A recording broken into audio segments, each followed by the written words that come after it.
You answer my first question, Prime Minister. Will you apologise for the way you dealt with the Owen Paterson Parliamentary Standards Affair last week?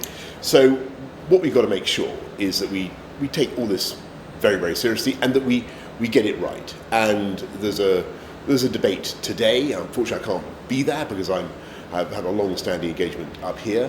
But Labour want to focus, the opposition obviously want to focus on a particular case, a particular MP who suffered a serious personal tragedy and who's now resigned. Can I just finish off? And what we want to do, and I frankly, I don't think there's much more to be said about that particular case. I really don't. But what we do need to do is look also at the process, and that is what we were trying to do last week. And what I hope is that there will be, through the good offices of the Speaker, and what I read and I hear, that hope may be well-founded, there will be cross-party agreement on a way forward, including an appeals process for very difficult and very sad cases such as the one we've seen. You've been in power for more than...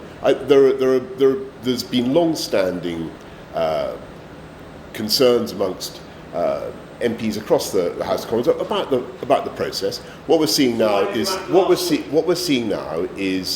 I think that if I understand things correctly, the Speaker is saying he wants to have a cross-party approach to look at the issue of appeals in particularly difficult cases. And I totally support that. To be clear, Prime Minister, you're not going to apologise for the way you acted? Look, I think it's very important that we get this right, and we are going to make every effort to get it right, and we are going to hold MPs to account. What I think is also, and MPs, as I said last week, should not break the rules. Should MPs be allowed to have second jobs, Prime Minister, or would it be simpler to scrap consultancy work on the side?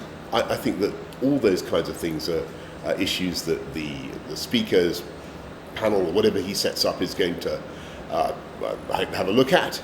But I am focused, as you can imagine, on the number one priority for today, which is getting people to get their booster jabs. And with great respect to you, it's my humble contention that the most important thing we can do for our country today, if we want to protect our NHS, if we want to make sure that, can I just finish this off?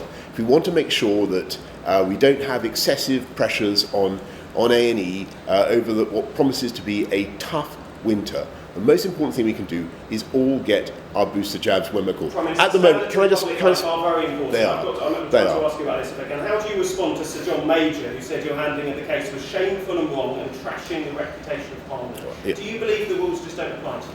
No, of course not. And I've said what I've said about the particular case of one MP who, as I said, suffered over the course of a long investigation, suffered a personal tragedy, has now resigned his seat, and I really don't have any more to add to that. Okay, if there's anything positive to come out of the whole thing, it is that, as far as I can make out, the Speaker is determined to try to move us all forward with a system whereby we can have a cross-party approach, which is what we were trying to achieve last week, get everybody together and look at ways in which we can reform and improve the process.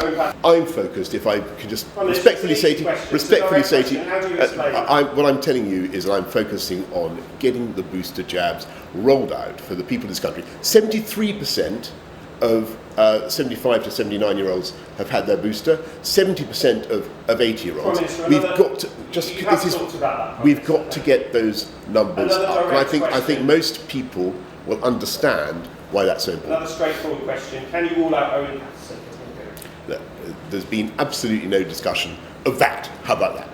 Finally, what is the role for Catherine Stone now? Do you still want to see the parliamentary standards system overhauled? I think that this is a matter for the Speaker. It's a matter for, and I know it's going to be debated today. I have the utmost respect for the Speaker and his general desire to produce a cross-party outcome, cross-party reform of the system, which is what we were trying to achieve last week. Thank you. Thank you.